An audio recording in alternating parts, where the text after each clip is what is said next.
We are an inclusive community. We welcome everybody because we understand that it's a journey. We're part of a national network that's really focused on social economy and equity. Social enterprises are fundamentally a supplier of goods and services, quality goods and services that are competitive. We look holistically at the operations and business models of a company.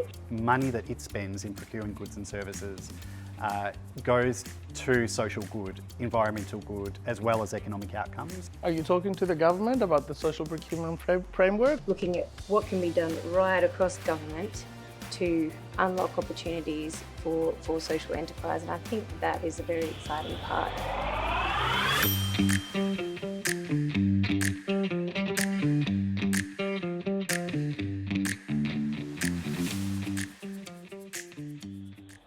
Welcome to Think Social. Tonight we're going to talk about social enterprises, the social sector, ethical businesses, how to buy social, and everything you need to know about our wonderful sector. Come with me. Nick, what is a social enterprise? A social enterprise is a business that exists for a good purpose, for a social or environmental purpose. Not just to create profits, but to give back to the community that they are placed within. And what is SENVIC? SENVIC is a social enterprise network Victoria. We are building a new community. It's a community of those in social enterprise, so those who are social entrepreneurs or those who are in business for a good purpose, and those that want to help those social enterprises to create real change, to create social innovation, lasting change, perhaps tackle some of those biggest problems that government can't do alone, and to do it using business as the organising model. Can anyone become a member of SENVIC? We are an inclusive community. We welcome everybody because we understand that it's a journey. It's a journey to exploring, from those who are just curious about what is social enterprise. Perhaps they've got an idea for a startup and they want to marry that with a business model that's about good. From there through to social enterprises that are certified with social traders, to B Corps, to the big league of the business world. We are a place where everyone can come together and grow together. Let's talk about the big league. Let's talk about certified social enterprises. Mike, can you tell us what is social traders? What does it take to certify? What are certified social enterprises? Yeah, well, look, as Nick said, we help connect people, I guess, like all of us here. Nick did a great description, but the thing that we also want to bring out is social enterprises are fundamentally a supplier of goods and services, quality goods and services that are competitive. So they trade as one of the fundamental cores. However, at the end of the day, if you're going to sell something, you need a customer, so you need a buyer. And what social traders does effectively is connect the two, if you like. So we act as an intermediary. We work very closely with people like Nick and SENVIC and also all the enterprises in the room. But we also importantly spend a lot of our time working with big businesses to ensure that social procurement, social enterprise procurement is a mainstream part of their policy, a mainstream part of what they do. And it's great to have the support of the Victorian Government because it'd be fair to say the Victorian Government are definitely leading in Australia, but it's great to see the other state governments now begin to step up. But I think the other thing to add is that there are, as you would know, there's a cross spectrum of organisations out there from those that are doing social procurement in some ways because they have to get on a tender or whatever. But there's also a lot of organisations that have always done social procurement. It's not a new concept. It's many, many years old. And there's a lot of really good social focused organisations out there wanting to do social procurement. So we basically act as an intermediary supporting that whole process. So you basically guarantee that somebody is a social enterprise and it meets the criteria for the government? Yeah, basically we, if you like, worked hand in glove with social enterprises. We go to the point of almost like an open book declaration, looking at the purpose, the cause, the constitution. And we want to avoid, so we want to, if you like, from a buyer's perspective, we want to de-risk the supply chain. So if someone says they're a social enterprise, we all want comfort that they're a genuine social enterprise. And that's what we try and provide, that comfort. And we spend a lot of time. We're moving towards, we hope, the certification becoming a national standard. And there's evidence of other state governments now beginning to look for that same degree of certification as well, which is fantastic. Speaking of state government, Jeremy, What is the social procurement framework? So Victoria's social procurement framework sets out government's commitments to ensuring that the money that it spends in procuring goods and services goes to social good, environmental good, as well as economic outcomes. So it's really driving at value for money being broader than just what you can get for your dollar. And government spends a lot of money, billions of dollars, through all of its work, construction, right through to its catering that it procures. And there's a great opportunity for government to buy from social enterprises, and especially certified social enterprises who, again, social traders can guarantee are in it for the right reasons, have the right business models, and have a mission to serve people. So the government is very committed to making sure that it does create outcomes much broader than just those economic ones. Does the government consider social enterprises that are not certified or that are B Corp, or you have to be certified to be part of the framework? So we talk about procuring from social benefit suppliers. So certified social enterprises through social traders are certainly one of those, as are businesses registered through the Kinaway Aboriginal Chamber of Commerce, which is another partner for government, as well as organisations that are registered with something called the Map for Impact, which has been really important also for identifying social enterprises across Victoria that aren't necessarily registered or certified. Can we safely say that Victoria leads nationally in this space? Yeah, I think we can. You can. And I Yes, can. we can. We can, and I think Victoria is proud of that actually. So the first social procurement framework in Australia was Victoria's. It's only been around since late 2018, so it's still a baby in a way, but we're learning a lot, yeah.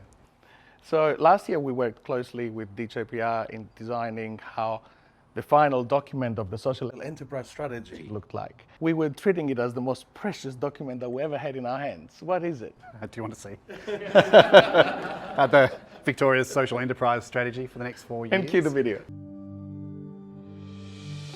This time round, there's a maturing of the work that we've done. There's also a whole heap of silver linings, I think, that come out of the pandemic that allow us to move from kind of working as individual enterprises to connected and collaborating enterprises that form a bigger network and fabric for this state going forward. So if Victorians are more aware of the social enterprise ecosystem, they're going to be more likely to choose to use their own buying power in a way that benefits our society, our culture and our environment. And you can't help but be excited for what's to come when reading this strategy, you know, in terms of the flow-on impacts for this sector, but then the flow-on impacts in turn for communities and the environment. We're all geared up to contribute to a future with a more collaborative social procurement and capturing the resulting collective impact, including how we're delivering against the bigger picture, the United Nations Sustainable Development Goals. With government sectors and social enterprises working together, we can create a better Victoria and a better world. It's actually Victoria's second social enterprise strategy. So again, I think we like to talk about Victoria having been a real leader in the space of supporting social enterprises. We don't do the work, like the amazing work, and we don't make the impact that social enterprises make with communities and with individuals and through their business models. I think government's role in particular is to help steward an ecosystem that can support social enterprises to thrive and to grow. And come to the party with funding if there's funding available. We fund social traders and SENVIC to help with that intermediary work. And we're also, through the social procurement framework, the two strategies kind of dovetail so that there is a marketplace for social enterprises to sell their goods and services. Let's stretch out to ethical businesses and talk about B Corp. What is a B Corp? A B Corp is an enterprise or a business that meets a high level of verified social and environmental performance. And that is achieved through doing the B Impact Assessment and going through a rigorous certification process with B Lab. And we measure a company's positive impact in terms of 5 areas, and we look holistically at the operations and business models of a company. And those 5 areas are impact to workers, to communities, including supply chains, and impact on the environment, customers, as well as governance. So to become a certified B Corp, they have to meet an 80 points out of now up to 250 points in the assessment. And to give you a sense of what that compares to normal businesses, the average business that completes the assessment is at around 50. So it is quite a lot of changes that needed to happen. So it's not just good intentions, but actually actionable and measurable outcomes that need to be demonstrated through the verification process. I suspect it would be easier for a social enterprise to become a B Corp rather than a company. Absolutely. I would say that, yes, there are social enterprises within the B Corp community, and often you see some of the social enterprises have a pretty high score because of the deep impact that they're having. How would it benefit a social enterprise that is already certified with Social Traders to also be a B Corp? What is that point of difference?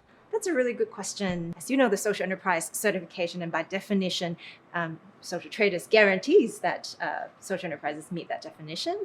But for B Corps, I guess we're measuring something different. We're measuring the impact of an organization more generally across those 5 areas. And organizations have to meet that high standard of 80 points to become certified. So for a social enterprise, I think they can benefit more from that impact measurement and management framework, because it's a framework that's been developed for businesses over and evolved and improved over 15 years. And it's constantly evolving as well. So to maintain B Corp certification, an organization needs to recertify every 3 years. And if they change their business model or change their operations, that has to be reflected in the latest version of the assessment, which also is changed every 3 years. So if you ask businesses that are certified what benefits they get out of it, it is that continuous improvement framework that they're held to account to constantly raise the bar in terms of improving impact and managing the negative impacts in their organizations, and being part of a wider community of business that is standing,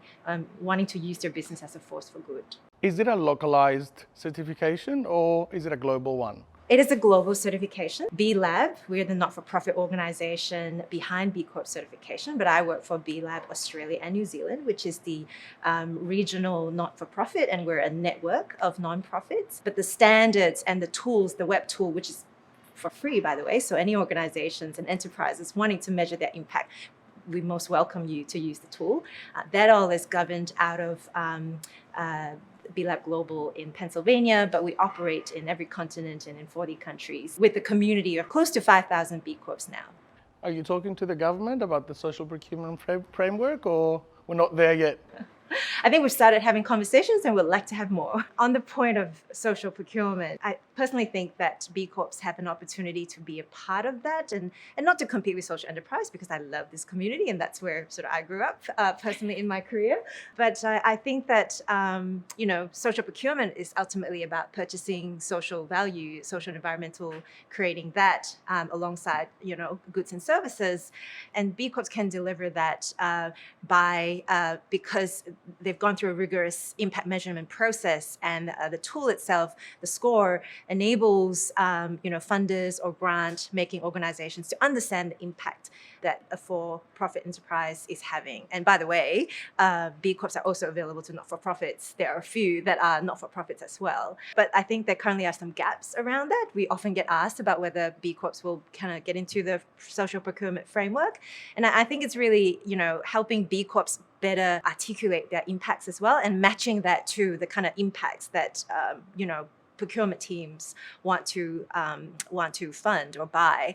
I think that's some work to be done there, and we'd love to be part of that if anyone wants to work with us. By definition, B Lab is a social enterprise as well, and one of the public good impact measurement tools that we have is the SDG Action Manager, which is publicly available, free for any organizations, enterprises is the target audience, to measure their progress and more importantly, take action towards the SDGs, the 17 global goals, which we have to achieve by 2030. So better get cracking, hey.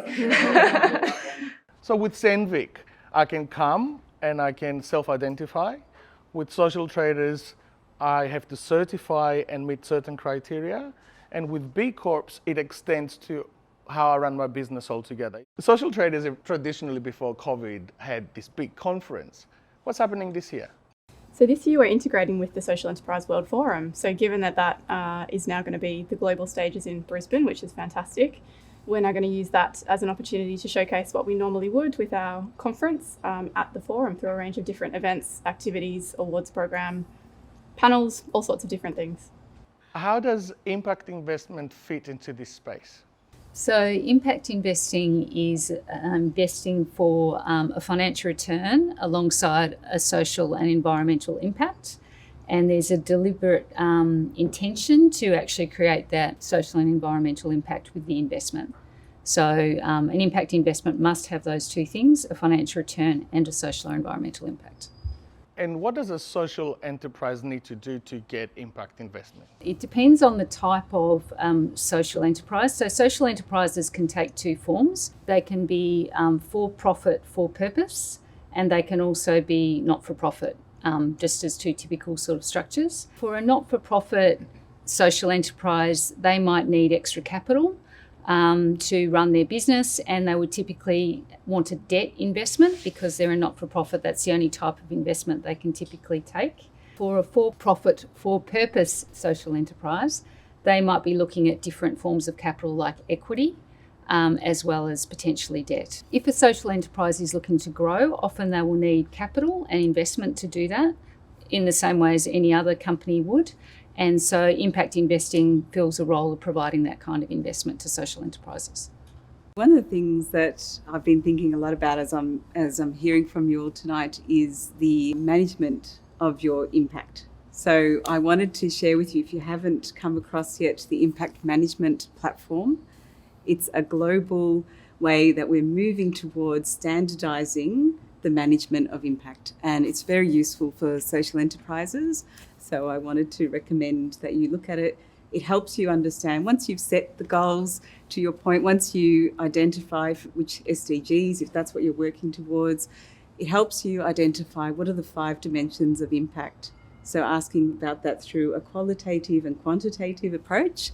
And the beauty of this is that if you are a social enterprise who wants to scale their impact, and you do come to seek investment, then you'll be able to have that measurement moved up to the management to be able to inform management decisions, and investors will be able to look at that information as well.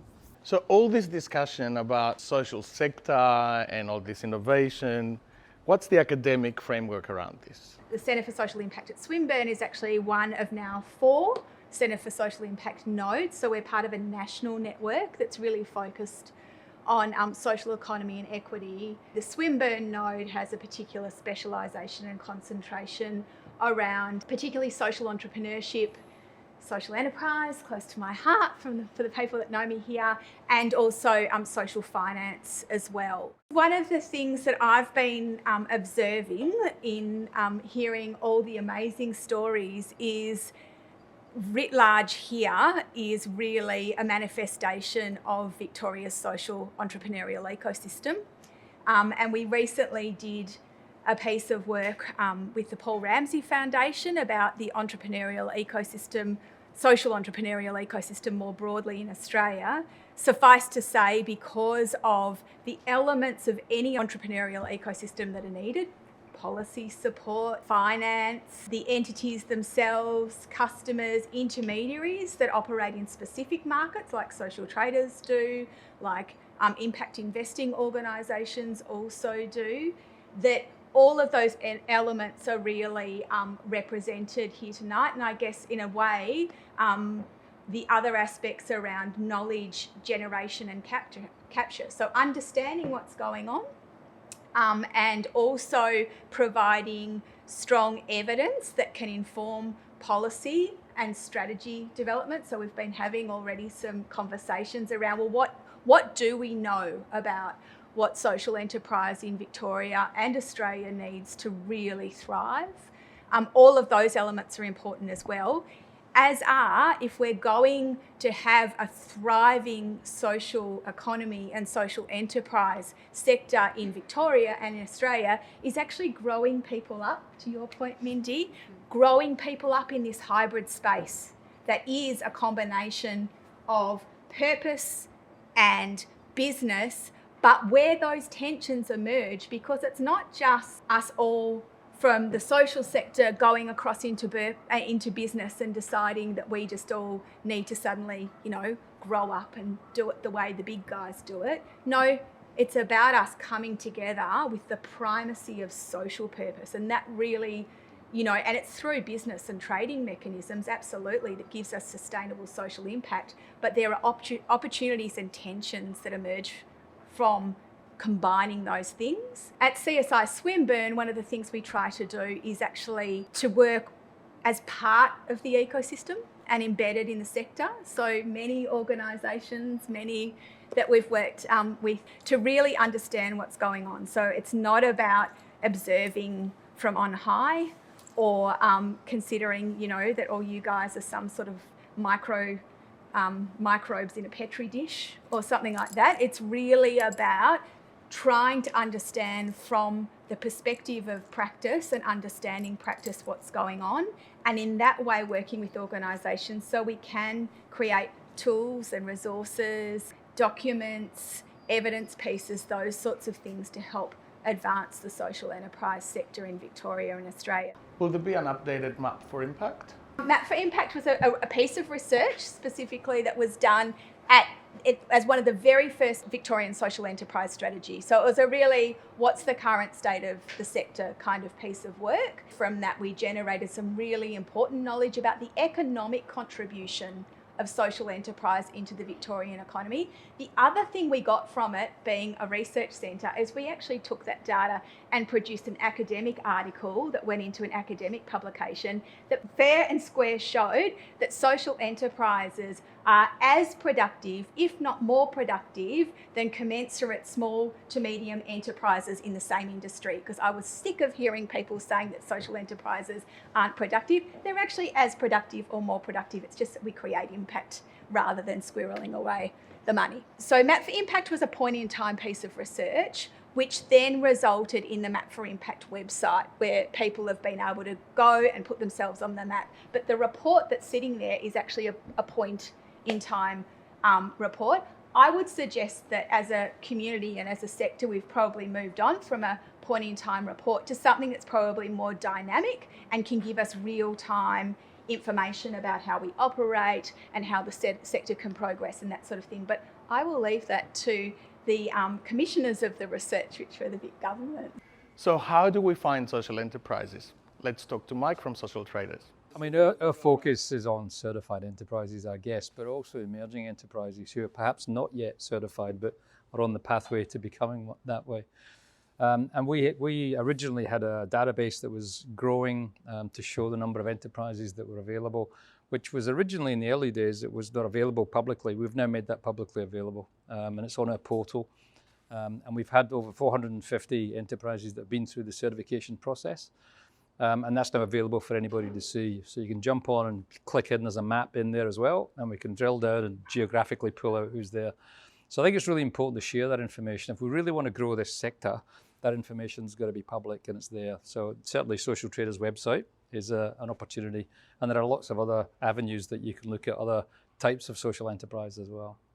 Mindy, how do we find B Corps? B Corps are listed on our global directory, which is available on the global website as well as our Australia New Zealand website. And not only will you find certified B Corps, you'll also find their B Impact Score, which is a very detailed report around how that enterprise is creating impact. So in the governance, community, workers, environment, and customer areas. And you can even see whether they're getting that through their operations or through their impact business model, which many social enterprises would score highly through. You have an announcement for us. Yes.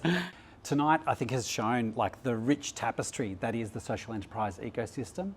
There's a lot of diversity. There's a lot of different scale, purpose, mission, the way we go about things. You know, that's part of our strength.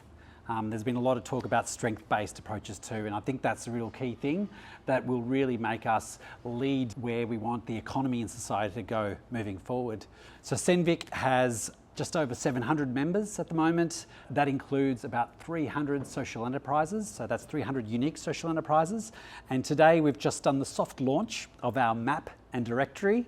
So picking up on what Libby said a moment ago about moving from the map for impact to something a bit more dynamic that takes into account the emergent, the innovative, the experimental sides of social enterprise. What we've got there is a map of our community as it stands today. It's only got about 200 social enterprises on it right now, so it's a soft launch because it's imperfect, and we're going to work with our members to put their logos there, to update information and help them find each other and help you to find them too, because we all have a role in social procurement.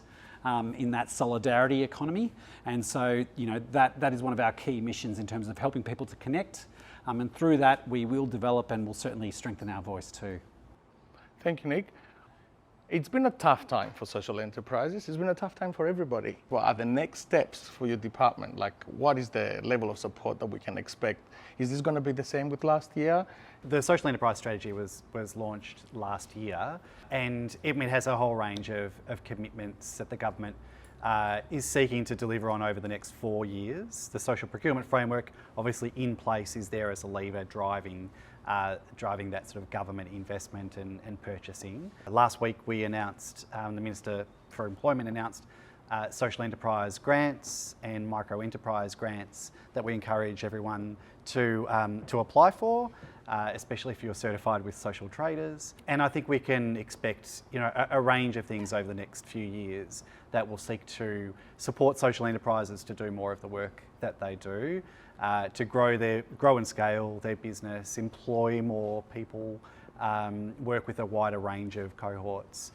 So it's a really exciting time for government to be in partnership with social enterprises. One of the key themes, and I think a really important part of the new social enterprise strategy, is theme 4, which is opening doors across government. So a really important part of implementing the strategy is not just one small area of government chipping away at doing things with the social enterprise sector, but really looking at what can be done right across government to unlock opportunities for social enterprise. And I think that is a very exciting part of where we're at right now. And the social procurement framework is just one part of that.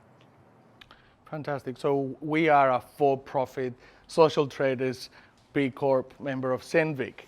Could I have, does anyone that has a for-profit model want to participate and tell us what you do? I run a company called Etico, which specialises in developing ethically made eco-friendly clothing and footwear.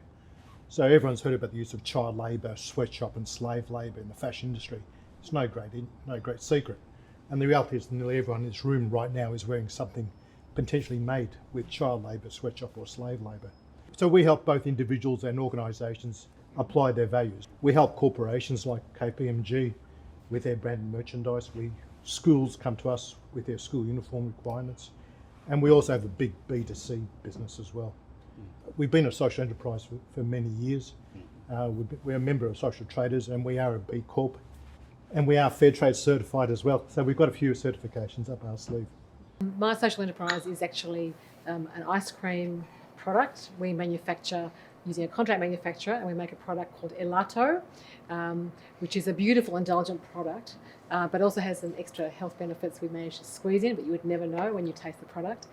We became a social enterprise because, and our model that we're utilising is we're gifting half of our profits to a not-for-profit, which in our case is Oz Harvest, because we're quite passionate about the idea of repurposing food and obviously feeding people who need food. And the reason we've done that is that I've spent years learning about the science behind ice cream, and I wanted to use that knowledge for good, essentially. And ice cream, if I leverage my skills and my knowledge, it's a scalable business, and so that's what we ended up deciding on doing. We haven't had the issues with raising capital because my husband and I have set aside our own capital and put it at risk for this business because we feel very passionate about the idea of being able to utilise my skills to literally grow a business and be able to give back a lot of money. And I see it as a very efficient way of using my knowledge and skills to grow it and give back substantially. So we're hoping that we'll be able to give back quite a lot of money to Oz Harvest. Who has a not-for-profit social enterprise that wants to share? I'm the co-founder of Street, along with my lovely wife, another co-founder, and we started Street, which is a hospitality and food system social enterprise here in Melbourne. back in 2009. We arrived in this city to start building. So we're a 100% charity. So we're a company limited by guarantee with charitable status, and we're also a public benevolent institution. So 100% of our profit gets reinvested into working specifically with young people. The cohort that we work with are young people between 16 and 24 who really need a hand to move into training and employment pathways. We're running 2 social enterprises in our non-for-profit sector. One of them is cleaning and the other one catering. I think you all tasted the beautiful catering food tonight. And cleaning, I have Nicole next to me. She's a cleaning manager and run the cleaning business.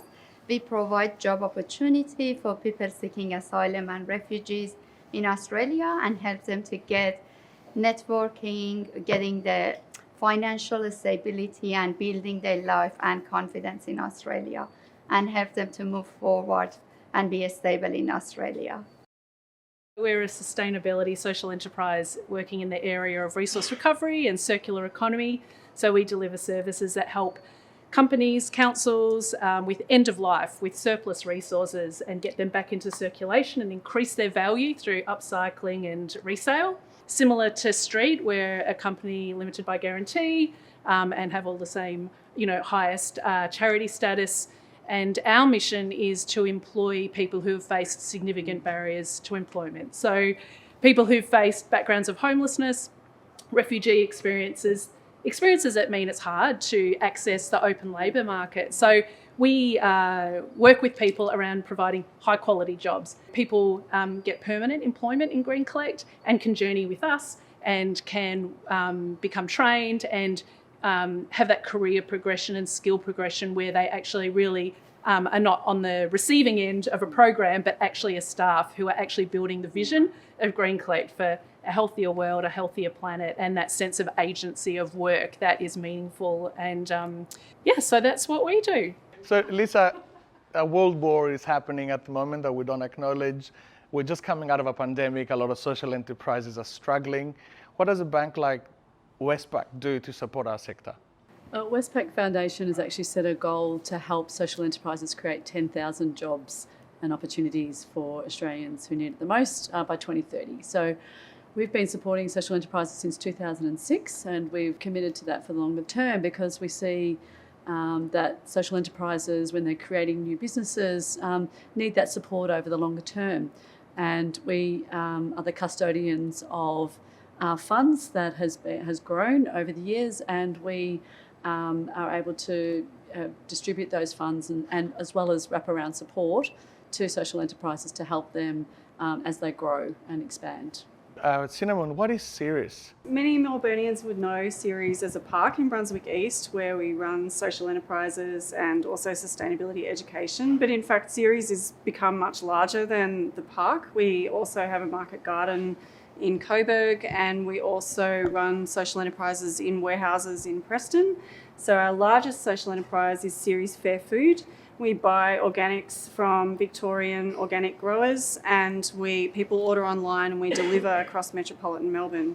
And in that supply chain, we're supporting farmers who are practicing regenerative agriculture, and we also employ people who are recently arrived in Melbourne, and we give them their first job. So similar to Green Collect, it's a job for life, it's not a program, and many of the people in our team have grown up through the ranks and are now in management roles in the organisation. Our newest social enterprise is Ceres Fair Wood, so we're also buying timber from Victorian sustainable farmers and getting that out to market, which really helps with small lots and specialty timbers. And we're looking to grow that enterprise by adding recycled carpentry and also hopefully some urban sawmilling with a bit of impact investment that might help us get that enterprise up.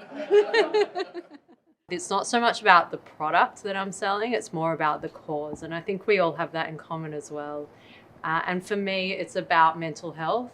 And we donate 50% of the profits to support 3 partner charities. And they are currently Beyond Blue, Lifeline and the Black Dog Institute. So the products, which are also really important, they're toilet paper, kitchen hand paper towels, baby wipes to give it the maternal health. Things that we're all using every day. spend on it, but spend through emotions. The company's emotions org. The packaging is all covered with these cute little characters. They're all the emotions that we all experience every day. It's a nod towards being human, nervous, for example, excited, all those things that we go through, but we can recover from. The packaging is in people's houses. It's got the charity names, a reminder if you ever need it. It's beautiful, it's luxury, it's the best quality on the market. The toilet paper's 4-ply, the paper towels are double length, the baby wipes are all of the things that you would want to put on your baby's bottom. As I go through these emotions, I'd like to leave you with, we're spending this money anyway, let's just divert it to support mental health. We're probably similar to each other. We're at the dirty end of the business. Every one of you would have touched one of our products today. We specialise in manufacturing liquid cleaning chemicals. So every time you wash your hands, wash your dishes, that's the stuff that we produce. What we've done, we've turned our business model around, and thanks to our membership with Social Traders, surely we changed our whole business strategy. We're now going to be producing our own range of products. Our new position is about being good. And so we'll be doing the best that we can in those areas. So we'll be producing, as I said, toilet cleaners, floor cleaners, all those things to keep you nice and clean and healthy. So we've got a bit over 80 people. Our aim is, if we get the right funding and investment, to double that. And I think with the new social procurement framework, an opportunity for us to look at contracts, we'll be able to future-proof our business. One of the things I struggle with is that when we say we're in disability, I challenge anybody to walk to our premises and just see the abilities that we have. So I've got the best job in the world. The more business I bring in, the more people we can employ. So to find partnerships, whether it's in catering or anybody, like we just keep it clean. So I think the difficult that we find with the major contracts is that they're major contractors. So we've got to try and find an avenue to subcontract to a subcontractor. So I think that's the we're learning. And certainly I said with our friends at Social Traders have been fantastic. I must admit they've changed their whole business philosophy, giving us an opportunity now to look at those areas where we wouldn't have realised before. So that's our story. I think that's a great segue for Ability Works as well. We employ people with a disability like Brunswick Industries, but we also have more recently started employing people from socially disadvantaged backgrounds. We have 200 people in all, and we employ them in 4 businesses.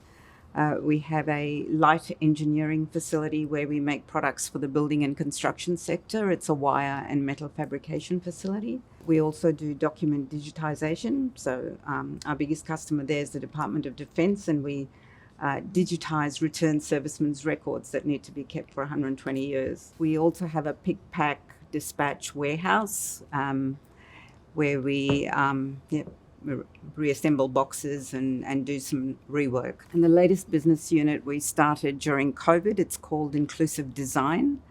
And it's a consulting unit where we employ our people with a disability to input into infrastructure design, facilities design, or any products and services. And the concept behind that is if you employ people who have complex support needs in the design process, you actually make a better product for everybody. And I'll give you a simple example. If you just think about a road and a curb, and if the curb has a sharp edge as opposed to a more graded ramp, that doesn't just help someone in a wheelchair, it also helps someone who's on crutches or the elderly or a worker lugging heavy equipment around the city or a traveller wheeling a heavy suitcase. So we've done 3 big projects in this space. We've inputted into the design of Melbourne tram stops, Suburban Rail Loop, Melbourne Airport Rail Link, where our guys, they just get enormous joy out of doing that work. You're one of the big players. What was the most difficult part of your growth? It's the tension between creating social impact and running a commercial operation. And you've got to keep that tension in balance because sometimes they can have competing demands. We're a social enterprise helping at-risk young people gain employment and then on their transition to mainstream employment. And we run a range of different things, anything really that helps young people get a job. And we've got 3 canteens, a coffee shop, a coffee van, and a pick and pack warehouse. And we're all about that, giving young kids a job, but speaking to a young person today, and for them it was really just about working and being somewhere safe and somewhere where they felt comfortable, and it was more sort of therapeutic. And it sort of hit me that, you know, we as social enterprises are providing more than a job. We're providing that environment where young people can come and really feel safe and sort of get their life together and stabilise, and in some ways get that sort of healing that they can get through a work environment, which it's pretty powerful. I run a company called Farmall. We're a for-profit social enterprise that's not yet running a profit.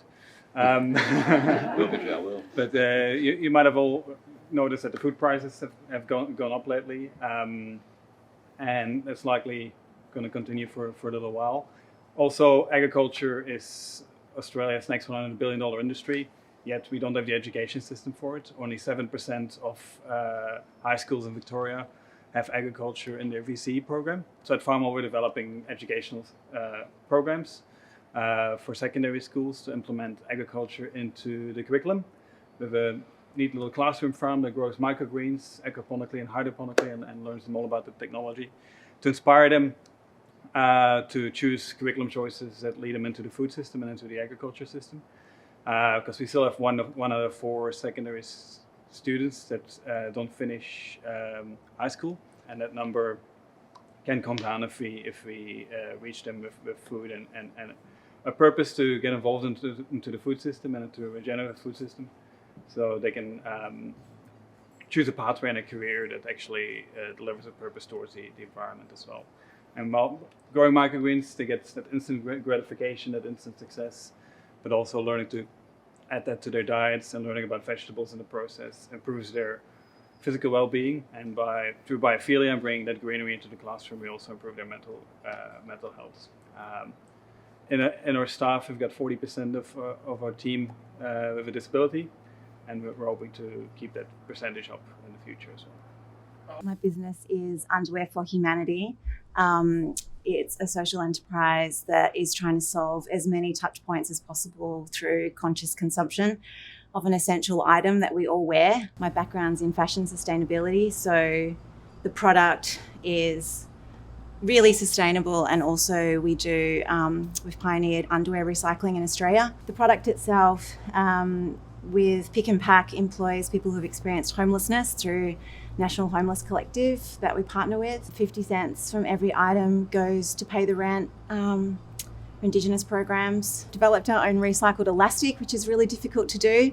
So I'm really interested in waste and how do we use waste. I'm a social trader member. I did a PhD application around how the prison system, and specifically underwear, because that's my background of 20 years, how that can actually become a microcosm of a model for the circular economy on something that's quite controlled, and how then that could expand into fashion.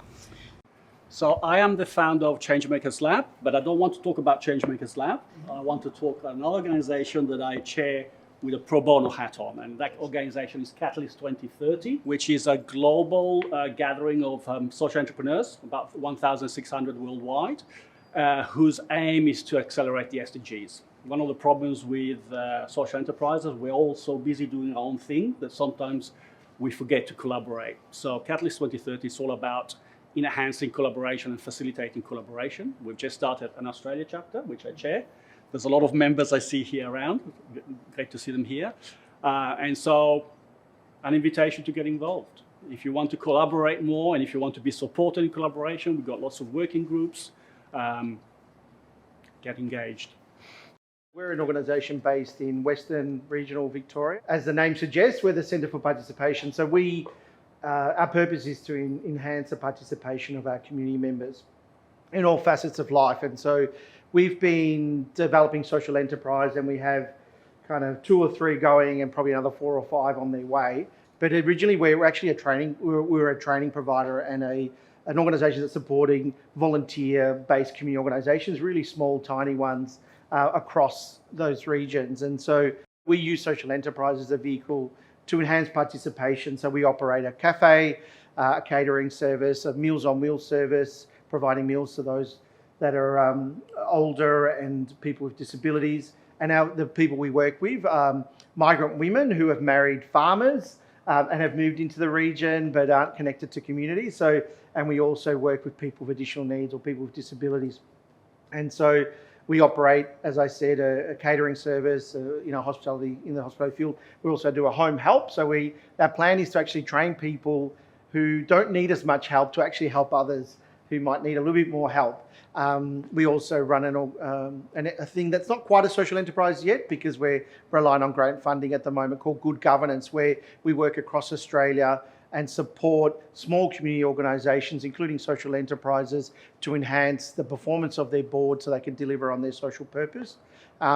So that's a project that we're running across Australia. So we're also a local lead for the Grampians region for SENVIC, and that's what brought us here today. I'm a co-founder of a small social enterprise called Dumu, which means black duck in the local Dorowa language in northeast Victoria. Our purpose is to prepare young Indigenous people from Northern Australia, from a remote Aboriginal community, in work readiness and life skills, and really for livelihood. So the young people that we work with, English is their second language. There's been multi-generations of unemployment since the community was a mission in 1935. So we bring young people outside of their community, and they come for 10 weeks and do a training program. It's funny though, we're only small. We can't really scale beyond that, because that's really what our purpose is. But impact becomes addictive. And so you start looking for other things that you can do in that. So when we're talking about life skills and livelihoods, we work on our gentle reconciliation. So we've realised that most of our impact is sometimes outside of what we're actually doing, and that's something hard to measure as well. The other thing we've started doing is working on sustainability, so we don't have any takeaway cups. So when we're talking about life skills, we're actually about, living the best life in the best way that you can for these young people. Now we've started taking in rescue food and doing community lunches so that we can reach out to other people in the community as well. So rather than making a profit, we like to make a break even and then sort of reinvest and look at ways that we can have a bigger impact in a small scale. I'm the founder of Future Minds Network, and really glad that youth unemployment has come up a lot today, because I'm a young person, as you can probably tell, and the job market is not looking great. And I think, in such a increasingly turbulent job market, we hear statistics like 85% of the jobs that young people will work in 2030, they don't even exist yet. And that is so, so scary. A lot of what we do is we're essentially a social enterprise that helps young people break into their dream jobs or create their own. So we run entrepreneurship programs in high schools, in universities, in councils all across Australia. And basically, it's really about helping them build the skills they need, the confidence they need, and then helping them transition into the jobs of the future. I started this when I was very young. I met Sue when I was 17. And talked to her about my idea. I'm not sure if you remember at the Allen's boot camp. It's so amazing to be in this space and be inspired by all of these amazing people who I looked up to when I was growing up. I think the biggest realization for me was, as long as you dare to dream, you can go out and achieve that thing. And that's very much the message that I want to give out to all the young people that come through our programs as well. That yes, the future might be uncertain and we might not know what the job market's going to look like. But if we dare to dream, if we dare to do the things that scare us and try to make a difference as much as we can in the world, we can end up doing really great things. I'm the General Manager of Immigration Museum, and it's wonderful to be following on from what Nathaniel's just said, because Nathaniel's story is actually captured in our Becoming You exhibition, which is sort of at the museum at present. The reason that I'm really feeling like a part of this tribe is because one, we're all here to make impact, and Immigration Museum has the vision statement of people connected to a shared humanity, embracing diversity for a just future. And as we all strive towards creating a just future, I think, procurement from social enterprises, that's a very simple first step that we can all be taking. And certainly at Immigration Museum, we want to do that, and we want to have conversations with a number of social enterprises, not only from a food and catering perspective, but also then from a retail perspective, offering our spaces for pop-up retail experiences, co-designing our public programs together with other social enterprises, as we do anyway. Delighted to be here and looking forward to being on this journey together with all the other social enterprises, because really speaking, I do see Immigration Museum as a social enterprise as well. I'm the acting CEO of Leadership Victoria, And we are also a social enterprise. We're a not-for-profit with a foundation attached to it. But our vision is purposeful leadership for an inclusive, equitable and sustainable society, and we do that through linking with the SDGs. But the thing I kind of just really want to reflect on is, well, we essentially teach that leadership is a behavior, right? It's anybody can be a leader and they can demonstrate leadership behaviors anywhere. And the thing that I was very intently listening to everyone today was all those acts of leadership, of saying that anybody can step up and create change. And it's about engaging with each other. It's about the networks that are formed here as well. And so I just kind of wanted to reflect as a comment on that I'm very inspired and energized by the network and by the leadership that everyone is demonstrating. Thank you for joining us tonight, and think social, be social. Thank you.